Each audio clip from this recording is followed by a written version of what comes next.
Coming up on the Fish Hunt Forever podcast. Most of the big deer we shot were not over bait because they get wise really fast. Popped out at 10 yards and worked a tree and made a scrape. Oh, really? A duck hunter passed away in North Dakota because of an ice situation. You have something on the onX website called a shacket. This is the Fish Hunt Forever podcast, formerly Sporting Journal Radio, presented by onX. Know where you stand with onX. Welcome to the show. I'm Brett Amundsen. That's Dan Amundsen over there. We got a lot. Hi. What is that? Is that a person sitting in the corner over there? Who is that guy? Welcome back. It's me. David Eckhardt, ladies and gentlemen. Welcome back. Good to be here. Fresh set of antlers. Yep. You got some waterfowl breasts probably in your freezer. I do. Awesome. I want to talk about that. Congratulations. Yeah. Congratulations. Sick brag. All right. David is fresh off a trip. There it is. I've been waiting for it. I thought about not letting you get that gratification because it's getting to be too much of a habit. Every time I'm here. Now it is because you just say, oh, you got better things to do. You're on your own. Yeah, so out of state hunting. You got you a new comfy chair, and yeah. I don't know. I think you're wearing out the welcome back. So. Anyways. Welcome back. Well, thank you. I want to talk about your South Dakota trip and how it went over there in a little bit. Also, Ben Brettingen from onX is going to join us to talk about, he also shot a deer out of state. We'll tell you which state and how it went. In fact, no way! Yeah, it's a tag that's pretty hard to get. And then they got brand new onX gear, including hats like this, also hoodies like that. Oh, like this. There you go. There it is. Not anything David's wearing. Nothing that I'm wearing.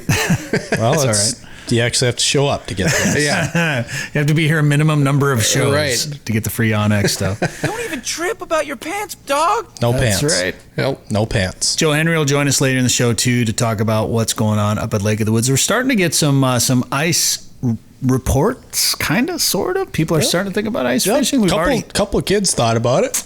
And they probably are going to think again about it.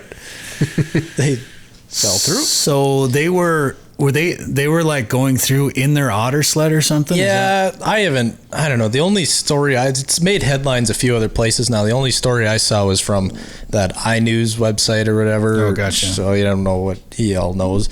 But it sounded like, they were up in Osage by Park Rapids there. And it started to fall through and ended up in their otter sled just kind of floating. It's like a 13 and 14-year-old. So kids. They'll learn from that one. Well, hopefully they're all right. And please be careful. I mean, granted, I'm a waterfowl guy. I still got a deer to shoot. I'm not thinking about anything about ice. You're starting to see the early ice fishing videos from Canada hitting the interwebs. Yeah. So people are starting to think about ice fishing, and then everybody's going to rush out there as soon as they get something that seems walkable. Clearly, it's not walkable yet in most places. You were pulling up some webcams from Lake of the Woods earlier. What did those look like? I keep pressing the wrong button. There was some stills in the latest Lake of the Woods fishing report. The river had some skim ice, it looked like, the other day. Angle Inlet, that's at Young's Bay there. That's starting to freeze up. But who knows? That stuff can all bust open so quick. But you remember when we were up there last and that was wide open, that little harbor right there at Young's Bay. Yeah. We went out and shot ducks and layout boats, and we came back. It was like a 1/4 inch of ice. Yeah, well, it really doesn't take long to get going in those small back bays, and that is a very very protected little harbor. It's perfect for a boat to be in, but it doesn't take much. And that water temp starts to get cold, and the air temp drops. It goes quick. I just felt bad when we were in Forrest Huset's boat, just like. He was breaking ice. Yeah, he was selling it anyway. All right. Well, we've got some other things to talk about, including wolves. We'll talk about deer baiting. We'll talk about a couple of other things that are taking place around our and your neck of the woods. But first, Dan, who are the sponsors this week on the show? Lake of the Woods Tourism. Lake of the Woods is the walleye capital of the world. Plan an ice fishing trip to Lake of the Woods at lakeofthewoodsmn.com. onX Hunt, see private land boundaries, offline maps, and more. Take 20% off a new membership code with the code SGR20. Haybell Heights Campground and Resort. Fish Devils Lake this winter out of a snow bear. Learn more at haybellheights.com. Taz and Lake Lodge. Catch world record lake trout and giant pike at Saskatchewan's Taz Lake. Learn more at tazandlake.com. Prairie Sportsman. We're filming new episodes right now. You can watch episodes anytime at the Prairie Sportsman YouTube channel, and Trails End Outfitters trophy bear, walleye, and whitetails in Saskatchewan. Learn more at trailsendoutfitters.com. So I want to thank the COs again for coming on last week on the show, because they definitely didn't have to. They take a fair amount of abuse on a daily basis, and it's kind of a thankless job. And they try to clear up some deer baiting regulations for us here on the show. And I noticed in the comments there was a couple of things that came up.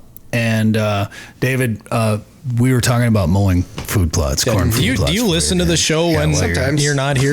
Sometimes. Oh, gosh. You only had a 5-hour drive that you could put it on and listen to. Yep.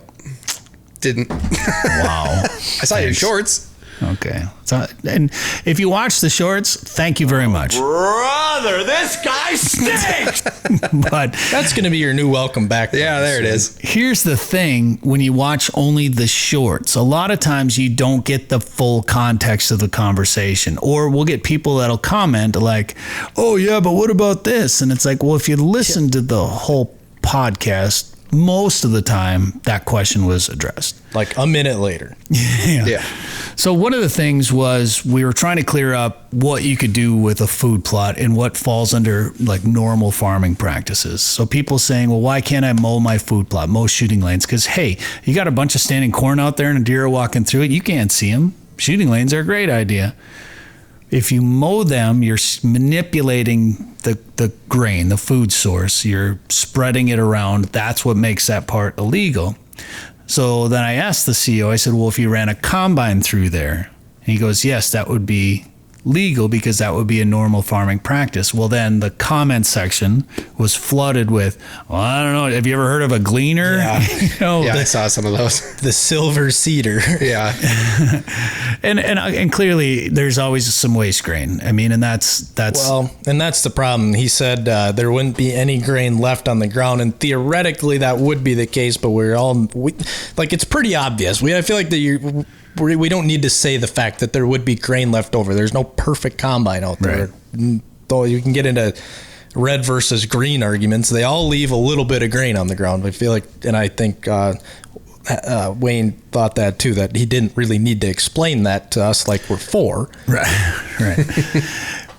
And then a couple of people said, well, what if I just, adjusted my combine to be, to leave a little bit more corn on the ground? Well, then it's not normal farming practices anymore. You're manipulating. You're manipulating again. So, and it's pretty darn obvious too. If you look at a field that's been mowed or chopped, not harvested, it's pretty dang obvious when it hasn't been versus when it has. Right. David knows, he's a farmer. Yeah. Mm-hmm. You can tell pretty quick when there's something wrong with the combine, if it's going out the back or going through the head or what have you.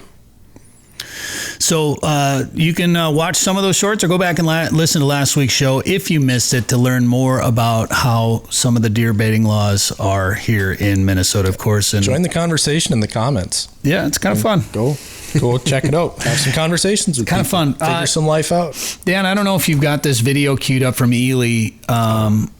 I don't know if you can find it. I sent it to you, I think, amongst yourself. Facebook Messenger. But the police department in Ely put out a video of two wolves running through town. Oh, really? Yeah, and there was a post, a news story about it. There was I think there was one on like in a school playground or something. Somebody saw a wolf, so then everyone's like, oh gosh, and whoops. Yeah, there's some audio. He's listening to Coulter Wall, which I thought was pretty cool. But some audio goes with it. Can I talk during this one, Dan? Are we good? We'll find out later. I love the caption, though. That's this is a different video, but what? The caption was this is from Fox 9. Well, it's the same video. I know, but the police department put the video out and their caption was, it's a good time to remind Ely residents of our leash laws, which to me was the gold right there in that post. So the video is still pretty good. You're watching two wolves running through town in Ely, and this is obviously not the first or last time this has happened. So this has brought up the discussion again about wolves. So the Star Tribune, of all things, put out a story saying, should residents are concerned about seeing wolves in town. I'm going to try to find it real quick so I can quote them correctly. But of course, that brought up all the comments section of the Star Tribune, which is pretty predictable. But after recent close encounters, some Ely residents say it's time to drop gray wolves protected status. So immediately you go to the comment section and it's like, oh, Pete Stauber wants to bring the hunting season back on wolves. This is the Republicans' fault. It's all politics. And of course they want to kill them all, and hunters are terrible and hunters are bad. And we need to protect these things. And then somebody said something about, well, the biologists need to have a say in this, not just politicians. Well, let me play a little audio from you. This is from an interview I did on this show 10 years ago when wolves were relisted. So we had 3 years of hunting and trapping of the Great Lakes wolves here in Minnesota, 2012 to 2015. I remember I was ice fishing one day. My phone buzzed on my leg. I opened it up and took a look. Here's an email saying wolves are back on the endangered species list. All of Minnesota's management opportunities are stripped. There's no hunting. There's no trapping. So immediately I got a hold of Dave Meach. Dave Meach was with the U.S. Geological Survey. I think I actually break down all his credentials, but he is the guy that has studied our wolves in Minnesota more than anybody on the planet. If anybody should be trusted with an answer to whether or not wolves in Minnesota should be hunted, this is the guy that would know the answer to that question, and this is what he had to say. Dave is a senior scientist with the Biological Resources Division, U.S. Geological Survey, and an adjunct professor in the Department of Fisheries, Wildlife, and Conservation Biology and Ecology, Evolution, and Behavior at the University of Minnesota. He's also studied wolves and their prey since 1958, as well as several other species of wildlife, and he joins us now to help untangle the gnarled web of legality and research that has been headlines the last couple of weeks. Now, were you as surprised as the rest of us about this decision? I'm totally surprised, flabbergasted. I knew about the lawsuit. It was filed a couple of years ago, and it just sort of has sat there. And I've always wondered how it was going to come out, but no way could I have predicted that the ruling would come down the way it did. As founder and vice chair of the International Wolf Center in Ely, some people might be surprised that you aren't necessarily against the wolf hunting season.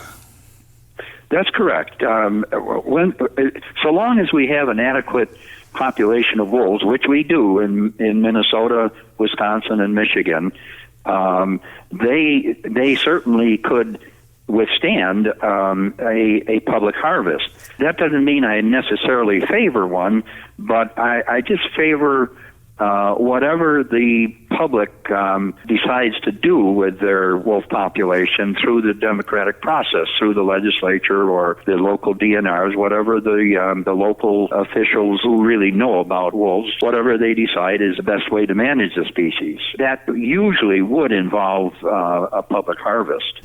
So there's the important part right there. As long as it's through the democratic process, through the legislature, and it's decided by people who know about wolves. So the biologists that are studying these wolves, and usually a harvest is part of that management plan. And that's from the guy that knows the most about these wolves. So again, that was Dave Meach back in 2015 when I interviewed him on this show after the wolves were relisted on the endangered species list. Well, at that same time, I also interviewed Chris Niskanen, who at the time was a communications director for the Minnesota DNR. Tom Landwehr was our commissioner, and this is what he said when asked if the DNR would appeal that decision.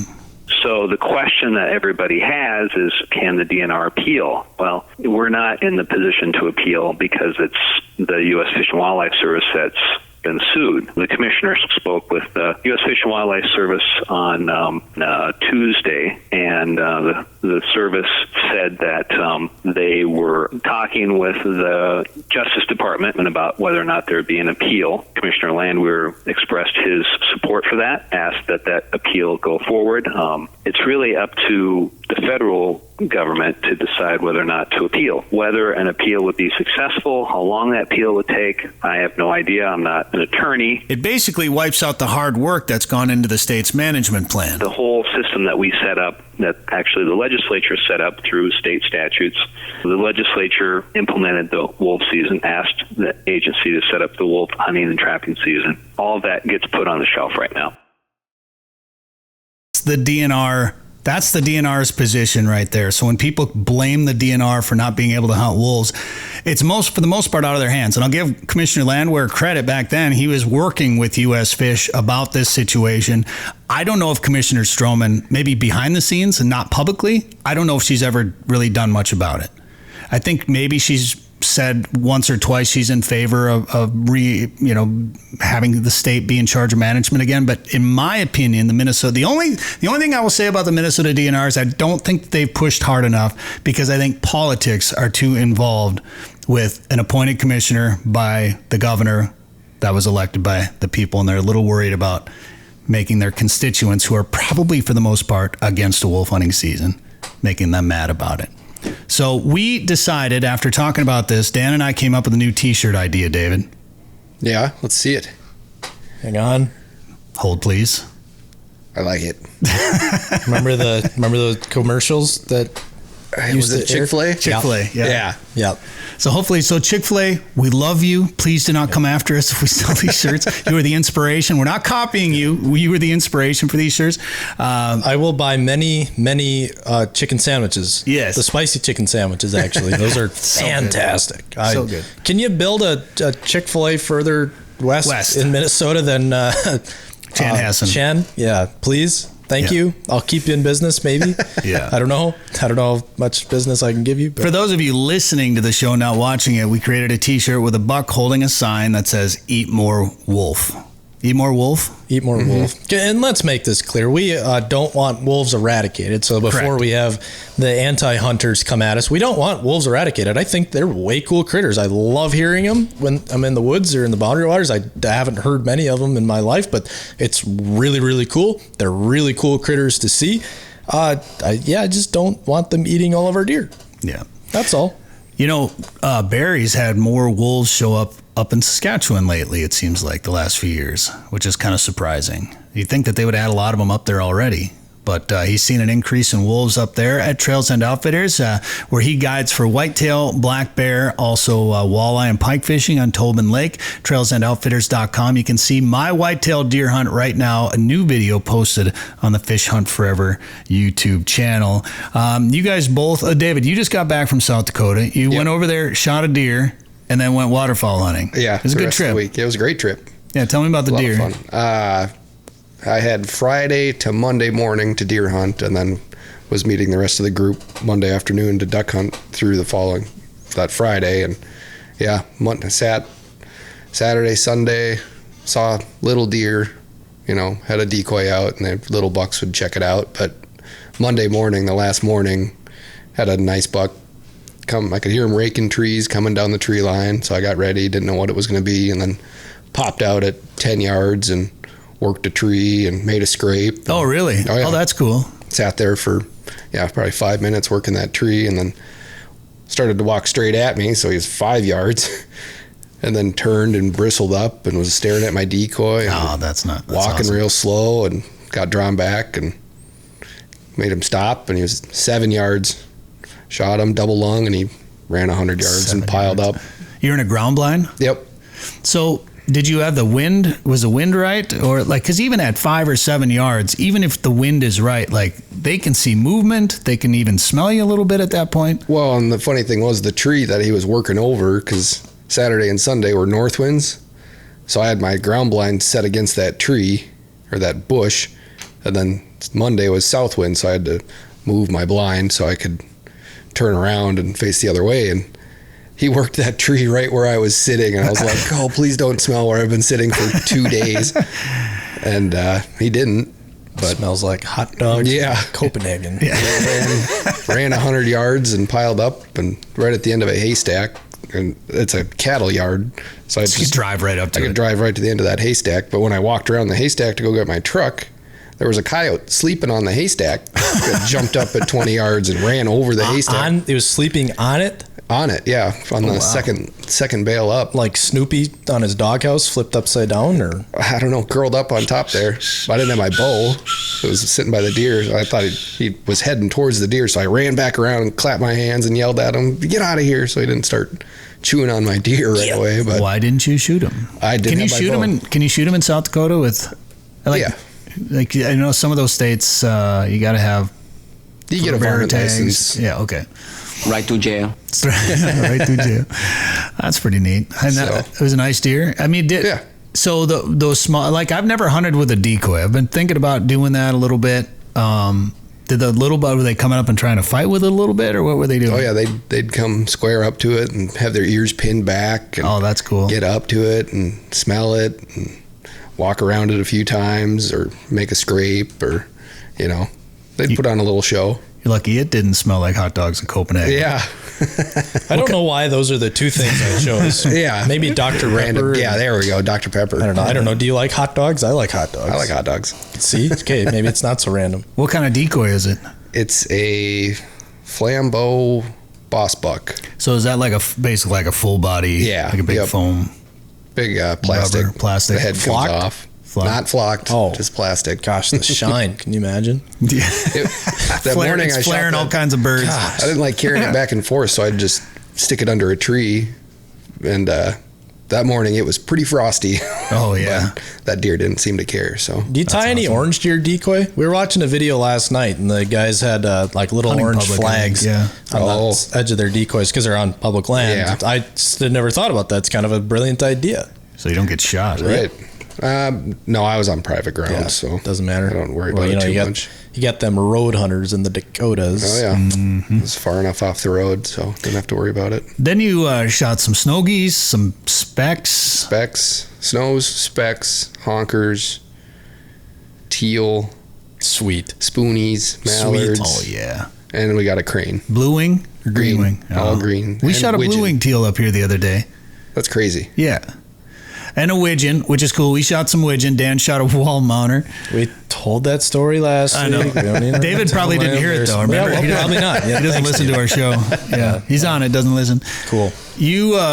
But the story I wanted you to tell, though, was shooting the crane, because I was snow goose hunting in South Dakota one year, and I was guiding with mid-migration outfitters, and we didn't have clients. Tony slept in, so I was in the spread by myself, excited to shoot some snows by myself, and a single crane came over, and I used my snow call at the time, and I called it, and I called that crane in so close I could have reached up and scratched its belly as it flew over the ground blind. It was awesome. You did something kind of similar. Yeah, we just mouth called at it, Dad and I, and it flew over. I want to hear your mouth call. I gotta remember how I did it. That's a pigeon.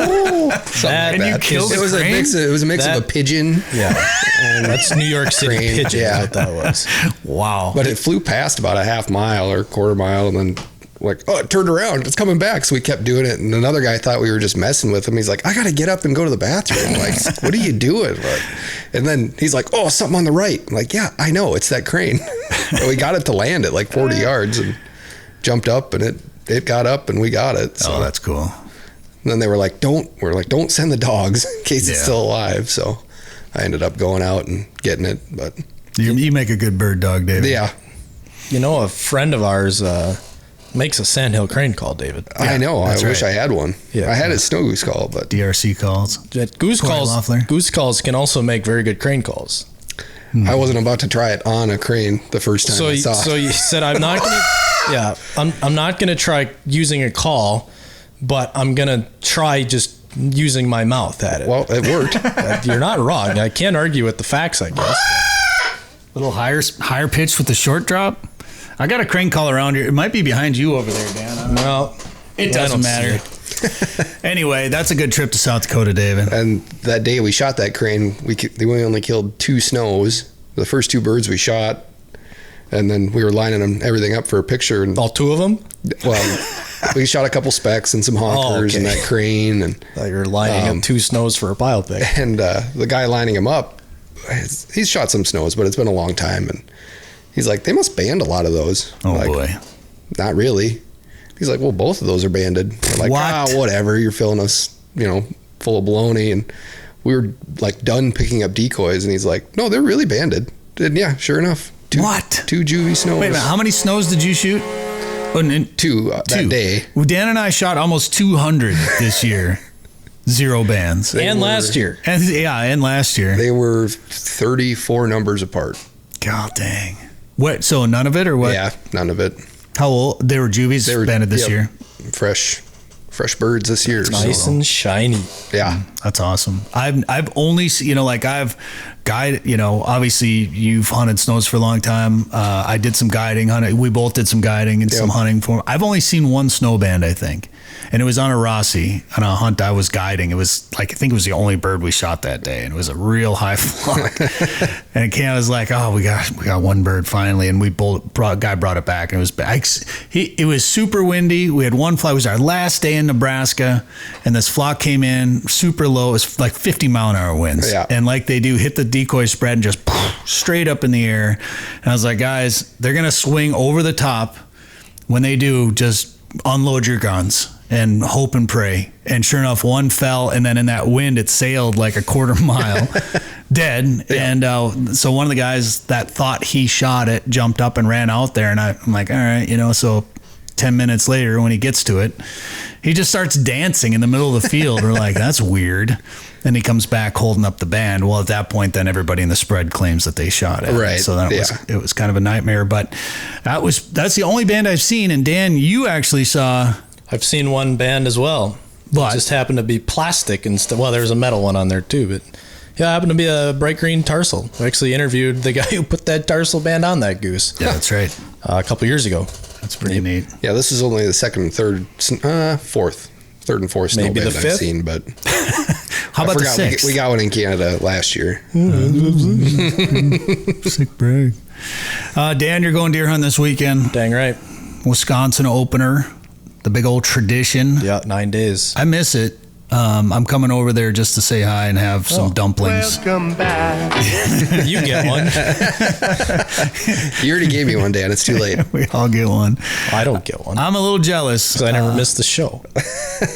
But so you're going to be a 9-day grind over there. Yeah, it'd probably turn into a little 6 or 7 day grind because of that Thanksgiving thing that happens. So, to go eat some turkey with people. But yeah, it should be fun. I don't know what to expect. I get over there for exactly those 6 or 7 days. So I don't do any trail cam work or food plow work or tree stand work. So I really hope my tree stand's still there and the straps aren't withered away or anything. Yeah, bring some fresh straps. I'll find out Saturday morning in the dark. But it's usually a good time. I've been doing that my whole life, and I don't really plan to stop unless Wisconsin makes things real difficult and tells me to stop. Yeah.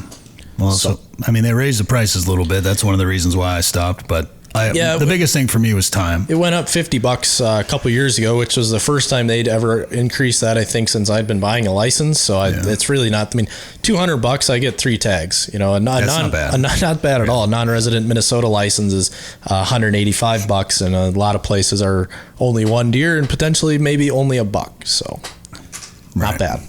Well, good luck over there. Be Thank you. safe. We were going to talk about jaw jackers and everything on this week. We'll probably save that for next week now at this point. I feel like we were supposed to take a commercial break a long time ago. Hey, we probably did for those listening to the show. Depending on how Dan edits this show. Well, at least on the radio. Yeah. All right. You podcast listeners might get lucky. We're going to talk more deer hunting with Ben Brettingen from onX coming up a little bit. Plus, onX has brand new merch, including a shacket. Whoa. Yep. What is that? We'll find out. Plus, Joe Henry will have a Lake of the Woods fishing report and maybe start talking about some ice fishing stuff. I don't know. It's too early. And as far as I know, there isn't any safe ice anywhere yet. So be careful. As we know, 2 kids we talked about already. 2 kids went through. So be careful out there. And a duck hunter passed away in North Dakota because of an ice situation, too, trying to rescue his dog. So duck hunters, be careful, too. Maybe the saddest story, one of the saddest hunting stories I've heard, and I don't know if we want to take them another minute, but we were snow goose hunting. I can't remember if you were there. I was there. Yep. And we were just scouting a field, and we were on the wheeler. Like, we didn't have our hunting clothes. I think I had jeans, Sitka grinders on or something. You wearing jeans? Yeah, That's it wasn't a sight jeans. to see. But and a jacket, whatever. It wasn't jacket. The jacket. It wasn't super cold out, but there was a pond in the field that had 30 yards of ice around the edge. The middle shore had ice. opened up. And I had Mika, and she was pretty young at this point, and she was just running along the wheelers next to us. Well, all of a sudden, there's 2 Canada geese in the middle of this pond, just mad that we're there, just squawking away. David, try to mouth call it. No. Let's hear it. No, I'm good. Does that also sound like a pigeon? Yes. And Well, my young dog sees 2 Canada geese, is all jacked up about first day on a hunting trip. She takes off running in that pond, and I could see the ice, and I knew it right away. And she went running to the edge of that ice and just hit the brakes and skidded right off into the water. She fell in, and immediately I jumped off the wheeler and started running out there because the geese were gone. She turns around, tries to get back. She can't get back up on the ice. So thankfully it was only, waist deep for us. So she could stand on her hind legs and put her paws up on the ice, but she couldn't get out. Like there was no way she was getting out of that. So immediately I go in and I just start, Donkey Konging King Konging my way through that ice, break open a channel. We went back to go get a pair of waders. Oh, that's right. Thought we were going to have to rescue you. You almost did. And by the time we got back, you were out. But yeah, I did not wait because I didn't know really what the situation was. I didn't know if she could touch or if she was just holding on or how cold the water was.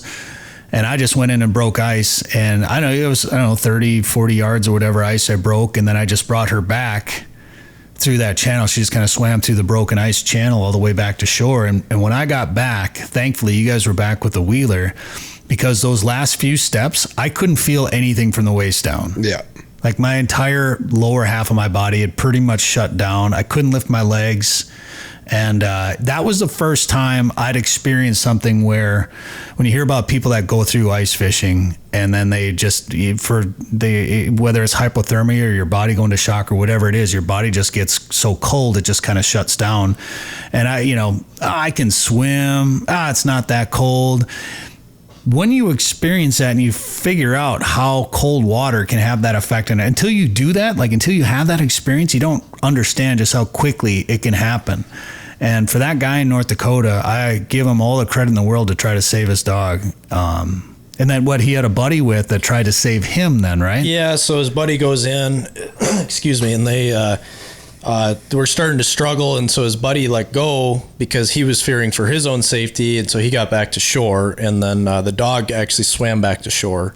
The dog made it. The dog got back to shore anyways. That's what I've read, and then the other guy did not make it, so pretty sad. Pretty terrible. Pretty terrible. Please be safe out there, especially now as things get colder and colder, whether you're going to be duck hunting or ice fishing. So we want you around for next season and to listen to next week's podcast.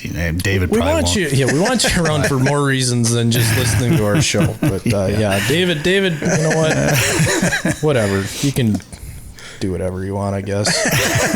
Okay. All right, this segment is brought to you by Tasman Lake Lodge, Trophy Lake Trout, Northern Pike Fishing in Northwest Saskatchewan. Go to tasmanlake.com for more information. Ben Brettingen from onX joins us when we come back. Lake of the Woods, the walleye capital of the world, is calling out to you. From the Northwest Angle to the South Shore and Rainy River, this is the Midwest's #1 ice fishing destination. Walleye, sauger, perch, northern pike, and eelpout. The fishing on Lake of the Woods is like a world of its own. Experience the most amazing fishing through one of the many full-service resorts featuring heated fish houses, ice transportation, meal plans, and sleeper fish house options. For more information, go to lakeofthewoodsmn.com. Ben Brettingen from onX joins us right now. Ben, how's it going, man? Fantastic. It's a great time of year to be in Minnesota, that's for sure. Best time of year. I mean, I used to think growing up October I think I liked September a little bit because it's my birthday month. Then I got older. I'm like, I kind of like October. Now I think it's maybe the last part of October, like halfway through October, halfway through November, I think is maybe my favorite time. But it's a good time of year right now. Everything is happening. And I know we've been staying close to home here around Minnesota. Dan's done a little bit more traveling than I have. You've been on the road quite a bit. I don't know where you've been. I'm guessing somewhere west of Minnesota. Yeah, I've been kind of a little bit of here, a little bit of there. Spent a lot of time in the Grouse Woods this year in northern Minnesota, and that's been it's been really spotty. Bird numbers I think are definitely down. Probably I'd say around 15%. But the nice thing is, last year there was virtually no. What's that? They were way up last year. Oh, sorry. Last year was a historic year in terms of bird numbers, highest since like the 70s. This year it's fallen, so it's still pretty good. 2 years ago was historic numbers. Last year they had virtually no hatch. So a lot of old birds that have played the game before. Thankfully, this year we're seeing, closer to that normal ratio of adults to juveniles, which means birds that are going to play the game a little bit better for pointing dogs, especially. They're not going to just sit and run and fly and act like pheasants, I guess. So, and then numbers wise, just kind of spotty. There's some severe weather events. You look at, for example, that storm that went through Bemidji. Obviously during like the worst time for, talking recruitment. So, spotty, but still definitely enough to want to get out in the woods. And now that our deer season is going to wrap up here pretty soon, thankfully there's wolves, so there's not that many hunters up north anymore. So, well, it's funny hunt. Funny you say that. We got a new T-shirt idea that we debuted on the show this week. What do you think?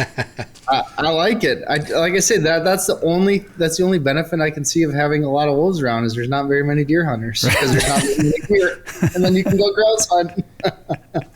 Man, I talked to a buddy of mine the other day. He hunts up in northern Minnesota, and he's got a group of guys. They all hunt together, and they've been trying to do like the food plot thing. Like we're pool our money. We're going to grow some food plots. We're going to track big deer. And I think they've been doing it for about 7 years. And this year they're like, you know what? We're done with that. Everything's going to die next year. Like if it's brown, it's down. And I think Dan offered some tips on, shoot the deer that makes you happy. That's all I got to say. And like I said before, if I could have legally shot a doe, I had multiple does walk in front of me, and I'd have been more than happy to shoot one of those, but I could not. So, wow, that's the biggest thing. That's the biggest thing. If you want to shoot a big deer, you got to go where big deer live. That's right. I do not.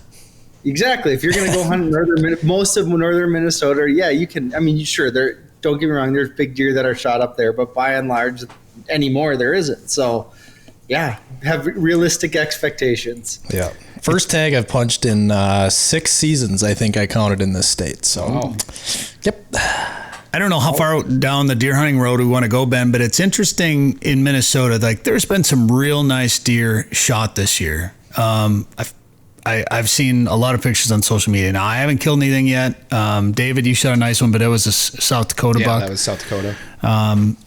But we should have. We've done a lot of. I did miss a good one. Yeah, that's right. I got to tell that story. I told that story on the show already. Breaking the fourth wall here today. Yeah. Last week we had the COs on talking about deer baiting, and I don't know how everybody in this room or on the show feels about baiting for deer. I think there's certain situations like up in Saskatchewan that's widely accepted practice up there. Big woods, you got to use a little bait to bring them out. You start talking about CWD, and that brings up other questions. And there's so many people in Minnesota right now complaining about the deer baiting laws and mowing corn, mowing food plots and all this. And it's like, if you ask any of those people that are complaining about mowing lanes in their corn, I would bet 100% of them would be okay with throwing a bucket of corn in front of their stand and doing some baiting. But when they complain that the DNR doesn't know how to manage the deer herd. Oh, we got no deer. We got no big deer. But let me do some baiting. Like which is it? Like to me, if you eliminate baiting, that makes it a little bit harder to kill deer. So I feel like you're going to grow bigger deer. You're going to grow the deer herd. I mean, obviously there's a lot of other factors at play, but I feel like it's something you can't please deer hunters in this state.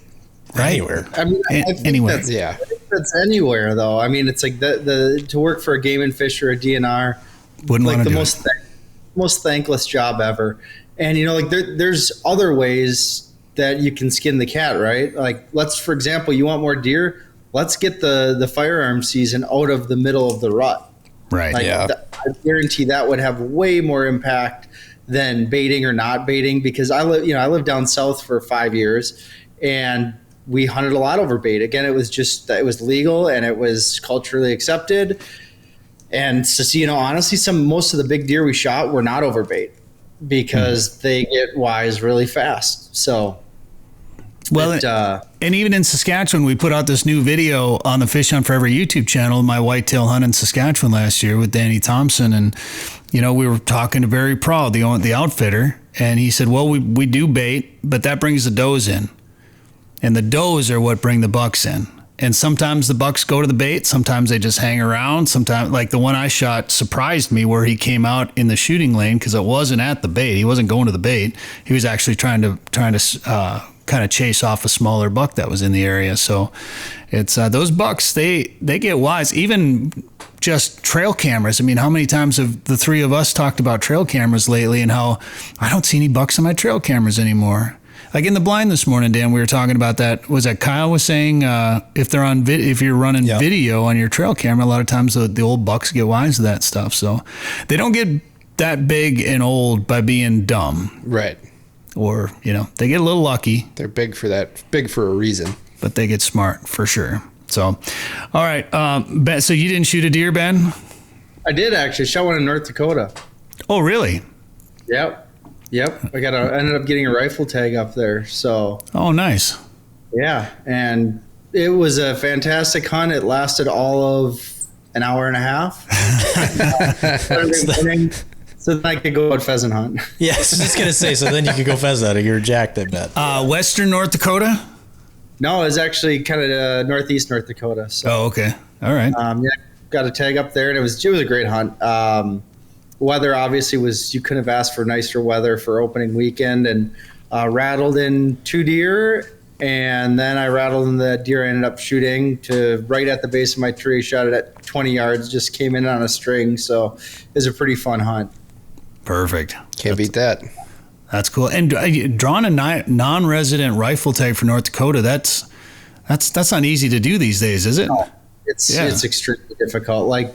So residents, the residents or non-residents are allocated 1% of the tags for each unit, half of which go to outfitters. So you're looking at 0.5%. So I ended up getting it from an outfitter. So I didn't actually draw, but there were people that with 18, 19 points, non-residents who didn't get drawn. Obviously you have gratis tags that go to landowners, and that eats up a significant portion of it. So, it was wild. I remember back in the day, you drive on the Friday at noon of deer season in North Dakota, and there would be people stacked up, ready to go do drives, etc. And that just wasn't the case when I was driving around this time. I know that they've severely limited the amount of tags that they've given out in the state. So, I feel pretty lucky to have the opportunity to do it. Yeah, I've heard some people complain about the number of tags up there. And, just talking about the number of people doing deer drives, I feel like that's just trending downward anyway.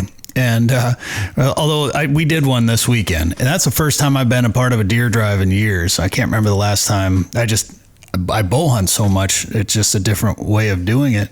But I participated in, I think, what did we push 2 pieces, Dan? Yeah. Something like that. It's a short afternoon. Well, everyone wanted to sit in the morning till 9:30, 10 o'clock. And then we made 2 pushes, and then everyone wanted to jump back in the stand by 2. And really, we were talking about that. A guy, because around here, that seems to be the thing. Last Saturday of the season, a lot of people do drives.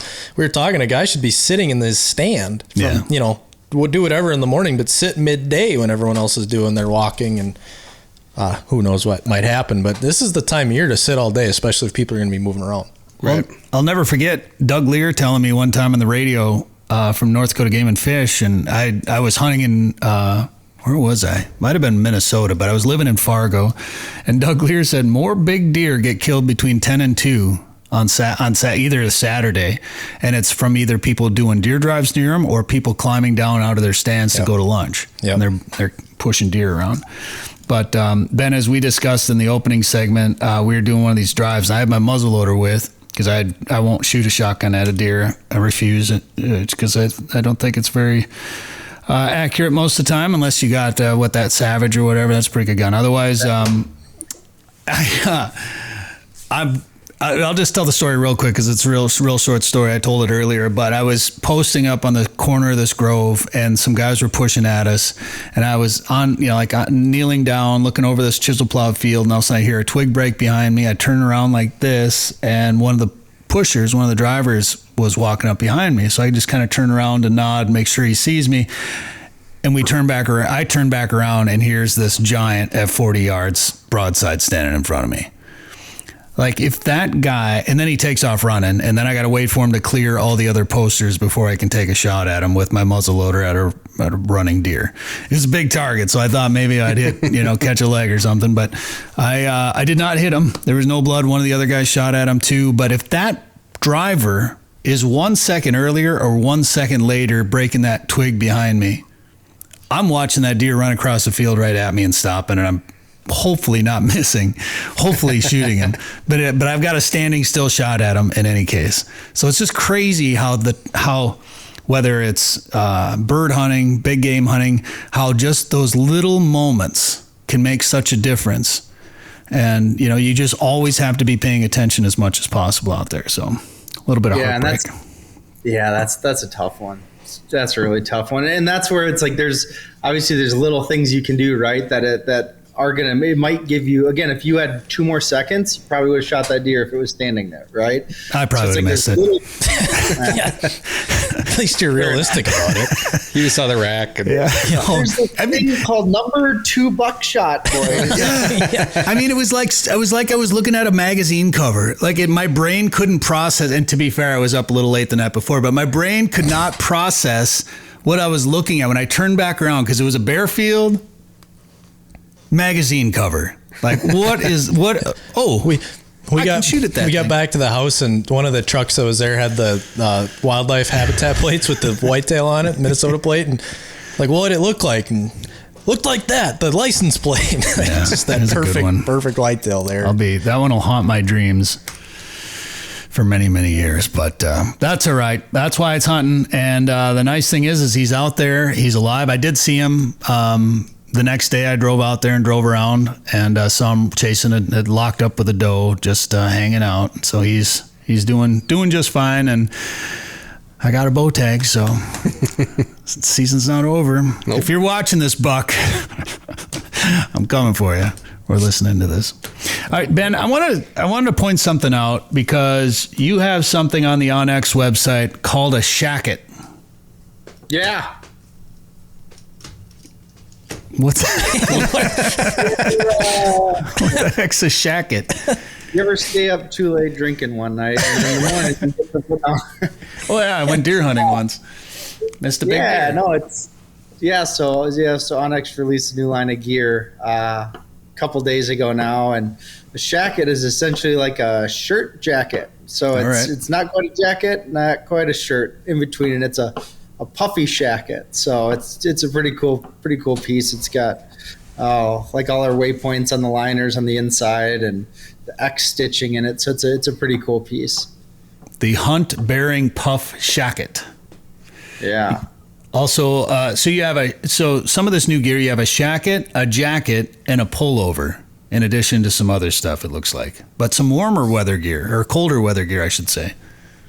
Yeah, this is kind of our first foray. This is custom cut and sew items. A lot of the time prior, we were just decorating T-shirts, hoodies, that kind of thing. But we actually had these actually custom built. So I'm pretty excited about them. They're awesome pieces. So if you want to look at them, you can navigate to the shop via our homepage, onxhunt.com or shop.onxmaps.com and check out the new line. And in the spirit of Black Friday, Cyber Monday, you can get 20% off the gear if you use the code GEAR20. So, but yeah, I'm super excited. This is one of the pieces right here, one of the new hats. So, oh, nice. Yeah.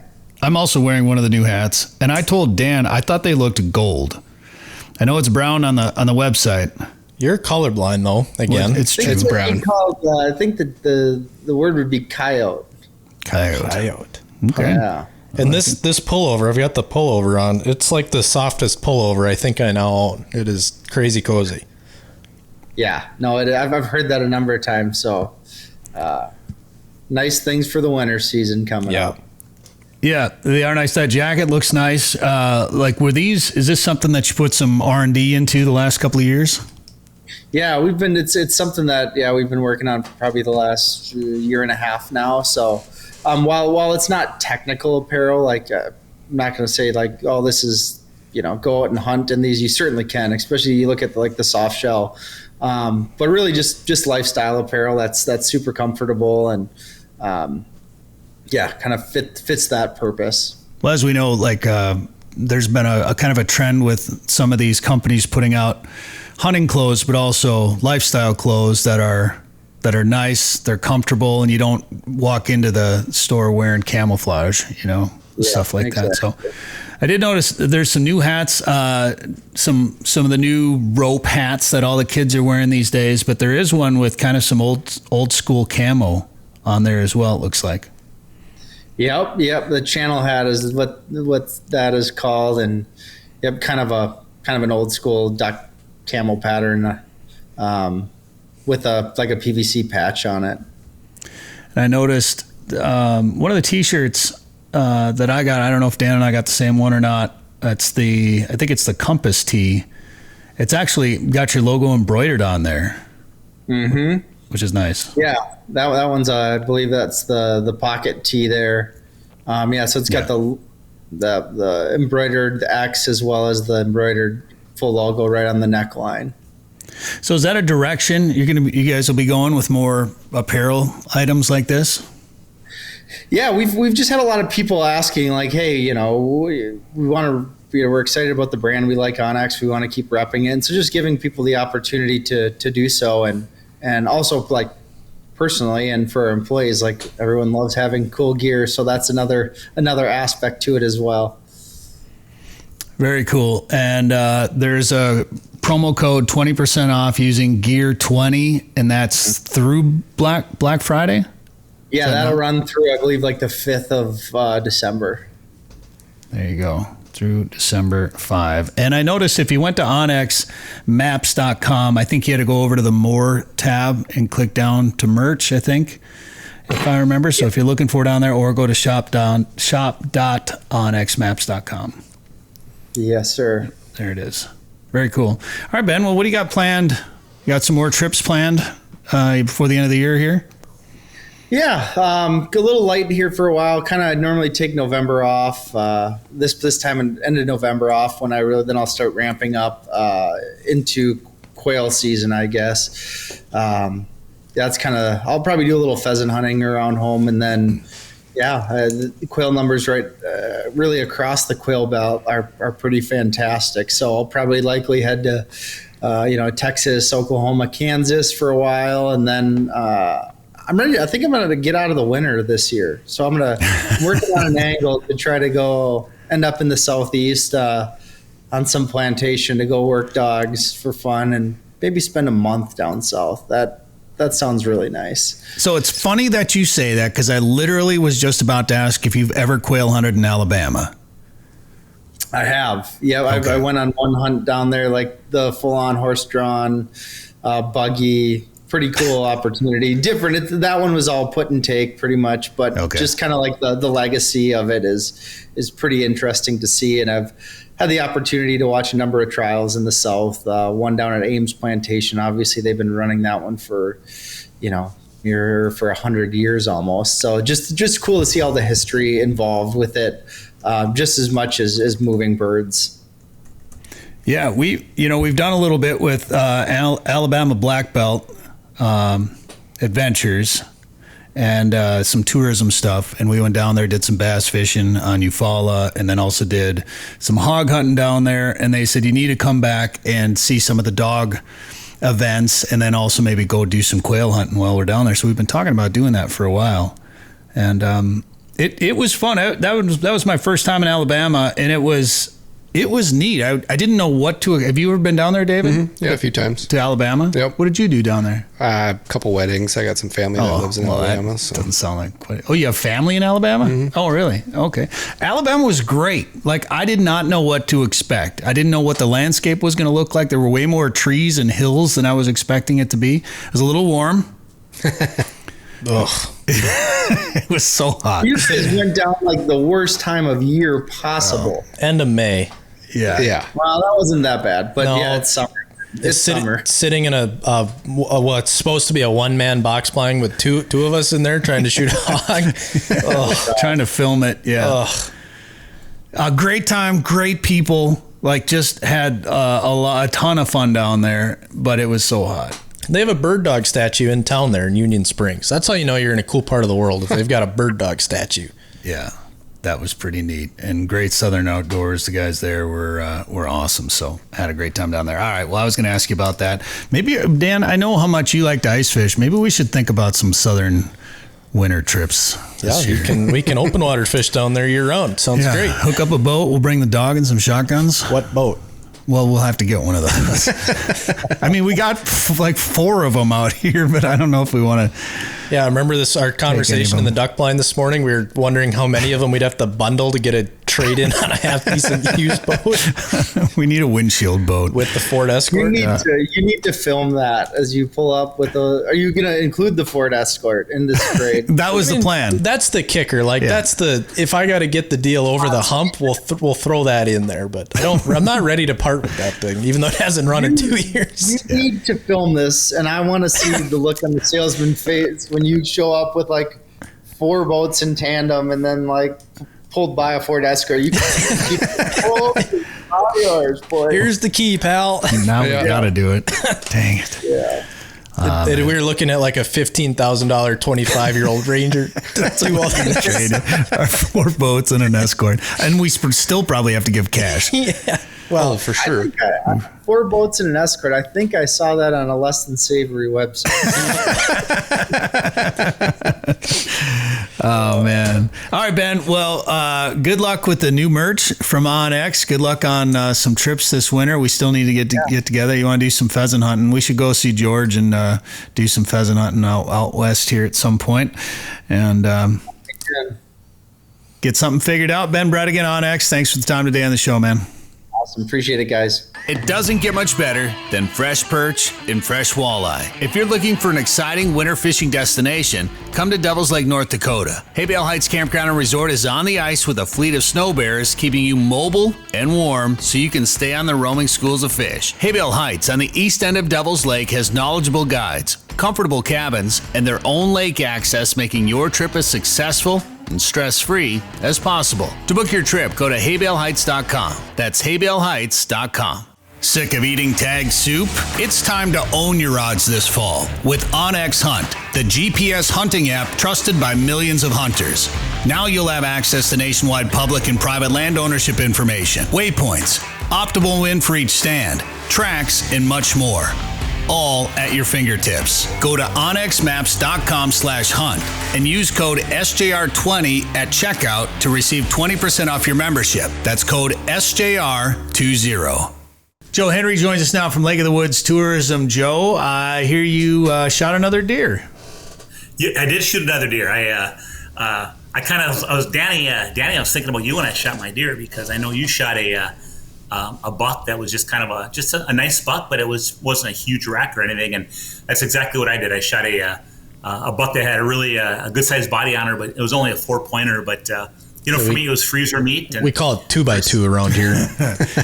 2x2? Yeah, it sounds better. Yeah. Just 2x2, 2x1. Don't they call it a two? Don't they call it a two? Don't they go in half and call it a 2-pointer or something? Or? Yeah, 2-pointer, 2x2. Yeah. The best part of that story, though, I think, Joe, that you told us off the air, was how you decided to try a new stand. And I don't know how often this happens to everybody, but you decide to switch stands, and then all the deer go to your other stand. Well, I'll tell you what happened. So I was hunting over a cornfield that was a opening weekend. It was standing corn and really good, right? But wait, not really good, because those they mowed it. The deer can go in there, you can't see them. Yeah. They live there, they eat there and everything, but you can't see them, right? So it was tough hunting the first few days. And as I was there, each day that combine would come and take out more and more corn out of this field. So that finally by Thursday, when I shot this second deer, all the corn was out. So of course, I hunt a stand that overlooks part of a woods, and over my back, it overlooks that cornfield. I hunt that for 4 days, right? And finally, it's a real nice calm day on Thursday. I'm like, you know what? I wonder if all that corn's out of that field. I wonder if some of those better bucks might be a little bit skittish being out in the open, and they might skirt that cornfield and go through the woods on the edge of that swamp. So I went to the swamp stand. Well, wouldn't you know, I go down there, it's real quiet, beautiful evening, and I'm looking up at that cornfield, which I can see, and all I can see is deer legs all over the stand that I sat in for 4 days. And I'm like, are you freaking kidding me? why did I do this? Naturally, all the corn's finally out, and it's a calm night after 2 windy nights. Yeah, they're going to be in the cornfield. So I could see all these deer buzzing around, and finally, right before shooting time ended, about 10 minutes before shooting time ended, a good-sized deer came right by the fence where I jump over from the cornfield to go down a hill and into the swamp, and I had a shot at it and took it and dropped it right away. And it was, like I said, it was a nice buck. And it was funny because by the time I gutted that deer and pulled it in the back of my pickup and everything else, none of the butchers were open. I was going to take it in and get it processed. So the next morning I had a business meeting in the Twin Cities, and I had to, of course, go there from central Minnesota where I am. And so I looked on the web and found deer processing places close to Fridley, Minnesota, because I was too late that night, and the next morning I had to leave too early, and I found a place in Lino Lakes that processes deer. So I'm in dress clothes, and I bring my pickup truck down there, and I open up the back that's all bloody and full of hair, and there's a big deer sitting there. And I say, okay, guys, have at her. And they pull it out, and they use those great big things you maybe undo a chain or a lock with. I wouldn't know, right? And the bolt cutter. That's Storage Wars. Like yeah. Pop, pop, pop. They clipped all 4 legs off, and they had a whole system. And she takes my order and swipes my credit card for the processing. And then, of course, I had to pick out what kind of sausages and stuff I wanted. It was actually very expedient. And I didn't get any blood on me. I went to my meeting. And it was funny because we had our meeting at the Fridley City Hall offices, and pretty much an all-day meeting for some tourism stuff. And I had to laugh because it's where the fire department and the police department is. I'm like, man, if those bags of ice that I stuffed in that cavity of that deer, all that stuff starts melting, and that water starts dripping out of the back of my pickup red. Oh, boy. There might be some questions I have to answer. Well, congrats on the deer and the fresh meat in the freezer. That's always nice. Yeah, and you. People start, when you get to the end of the deer season this time of year, immediately, if you're on social media or the YouTube or anything, the first thing you start to see now in your algorithms are first ice videos. And obviously those are all up in Canada. For the most part, nobody has tried walking on ice yet in Minnesota. This iron weed was way out in the mountains out in Western Canada. Yeah, some golden trout or something. That's pretty neat. But people are definitely starting to think about ice fishing. How are things looking up at Lake of the Woods? Well, I mean, things they haven't started yet naturally, but it is that transition period, and we had some people fishing open water this last week, but as the week went on, and they were doing really well, fishing the river and some of the lake, but really the river has a lot of fish in it. As the week went on, looking at some of those webcams we have up north, the river was actually icing over as of there's a picture of it right there Danny's showing, but the river is starting to ice over. Back bays are iced over. The marinas are starting to get iced over. I know I talked to somebody who said on Zipple Bay there was an inch of ice. So things are just starting, right? So that means the open water fishing's really come to an end for the most part, and things are starting. So now it's just going to be a matter of getting some colder weather. I noticed there's some colder weather in the forecast. So people are thinking around that Thanksgiving or just after Thanksgiving, some of those back bays are going to start freezing up, where I'm sure some of our ice guides will start venturing out to check at least the back bays. And, this is a time of year I always encourage people, just lean on the professionals. They want to get you up, but they also want things to be safe. They'll let you know when it's time. But, things can go pretty darn quick. First, we start our spearing for pike in the back bays. And then once that gets rolling, pretty soon those ice guides will start marking out on the lake when we get enough ice. Pretty soon they're going to allow, ATVs or snow machines and collapsible fish houses, and eventually side-by-sides. Then it's going to start moving up. Pretty soon they'll get day houses out. People always ask me, when do resorts start getting their day houses out so I can rent a fish house? Give or take, December 10th is a good number. It all depends upon Mother Nature, but December 10th is usually when that starts happening. And then they normally will transport you out in their light ice rigs, which are we talked about the Suzuki Samurais and Geo Trackers with, heated people hauled trails. They want to control that environment because there are thin ice conditions. They want to make sure they're driving on the stake trail. They don't deviate. They have a lot of checking that goes on every single hour, and they're just keeping everybody nice and safe. And then as conditions prevail, pretty soon they'll start allowing SUVs to go out around Christmas. Probably sleeper fish houses will start getting out around Christmas, and then it just keeps going from there up in the limits of vehicles that you can bring out and that sort of thing. Ice roads start going out further and further, chasing those walleyes, and it's game on. It's going to be a good ice fishing year, Brett. I just, based on last year, based on our summer and fall fishing, there's a lot of fish in the system, and they're in the right spots this year. When people are targeting those pike early, is that something you can get in with a guide service on? Yeah, you sure can. In fact, I know that a couple off the top of my head, I don't want to miss anybody, but, Bugsy's on Bostic, Johnson's Walleye Retreat. I think Morse Point may have some spear houses. They're all fishing. They're all spearing that Bostic Bay. I know Lake Road Lodge does some spearing. Zipple Bay Resort does some spearing. And if I missed any, I apologize. But those resorts certainly are places that offer a heated spear house for you. And in some cases, they might even rent you the spears and stuff too. You know what happens when you miss one, Joe? What's that? Right to jail. I gave you the opening. I put it up on a tee and everything for you, Dan. I had no clue where you were going with that. How would I know that? There's two things he plays the most of. Yeah. That's not one of them. It's pretty close. No. Lately. Well, yeah, because we had conservation officers on the show. I thought he was going to play that song, Breaking the Law, Breaking the Law. Well, then we'd have to pay someone like $5,000 for copyright fees. Yeah, and you know what happens? We'd have to up your rates, Joe. You know what happens, Joe, if we don't pay those copyright fees? Hang on. Also Jam. He's got a whole myriad of songs in front of him. He can't choose one button. Well, too many buttons. They're so far away. It's getting near the end of the show. Dan probably checked out. I told you I was going to try to take a nap this week. Oh, man. That song. What song was that? I got David. Oh, North Carolina. Oh, yeah. Whatever it is. All right. Now we're going to have to pay $5,000 Now the show's for derailed. playing that. I don't know if we can play it. No. Yeah. No. Alex Trebek says, no, we can't. Yeah, thanks, Trebek. Oh, man. All right. So I think you've always said historically around that December 10th time frame. Is that when you think people might be able to do a little more fishing?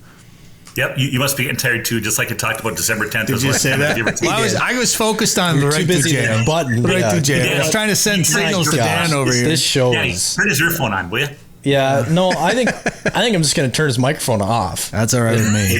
Let's finish the show without him. Yeah, that's fine. So maybe Brett, maybe this will wake you up.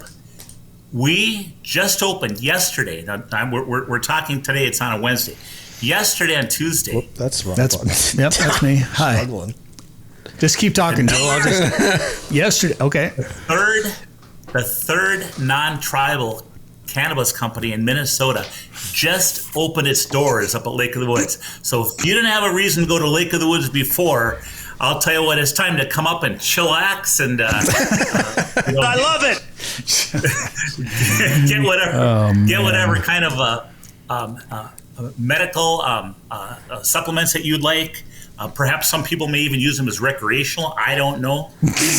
So you know what I think is funny, but I don't know what the exact laws are and how all this stuff works because I just don't care, don't know, don't participate in that stuff. But I think the COs, when all this stuff becomes legal, are going to be the happiest guys in the state because you know how many you go through the CO report each week. You know how many guys are citing anglers for, especially in the winter. Yeah, they open up a fish house and it's just like it's the fish whistle. It's Spicoli's van and it's Cheech and Chong or Fast Times when he gets out of the van and just whoa, dude, all the smoke comes pouring out. The snozberries taste like snozberries.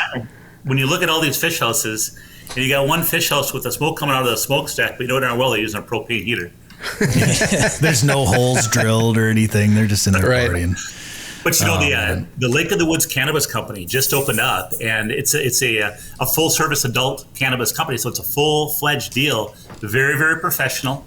It opened right next to Log Cabin Bait and Liquor, which is about 12 miles north of Bret, right up at Wheeler's Point, amongst many of the resorts. And, you know, for people, and seriously, I know that some people use some of those products medically. Obviously, others use them recreationally. But it's kind of cool that, you know, of all places, Lake of the Woods, where there's a lot of, you know, just outdoor recreation, ice fishing, that sort of thing. It's kind of cool that opened up. And And we were joking about it because there's a whole myriad of people that are charter captains up there, and we can't partake if we wanted to because we have a federal captain's license in which we are part of a drug consortium, and we can get asked to take a test at any moment that could show illegal drugs, at least to our license. Now, if you don't have a federal license, you're fine, right? And it's now legal in Minnesota. Sure. All right, Joe. Well, if people want to think about ice fishing or pike spearing or just getting stoned out of their mind and going, out on like the woods, I don't know. Wow. Trying to chillax. If they want to chillax. All right, I'll see you guys there. What should they do? Hey, by the way, that Facebook post I put out yesterday was at 4:20 p.m. for anybody that likes chillaxing. I don't know what that means. You're good at social media. My younger self knows what that means. Masking for a friend. That's right. All right, Joe, what should they do? What's your website? Hey, check out our website, and that is lakeofthewoodsmn.com. Peace out, man. Thanks for listening to the Fish Hunt Forever show. Download the Fish Hunt Forever podcast wherever you get podcasts or watch on the Fish Hunt Forever YouTube channel. If you like today's show, please give us a 5-star review. Find past shows, articles, news about regulations, and more at fishhuntforever.com.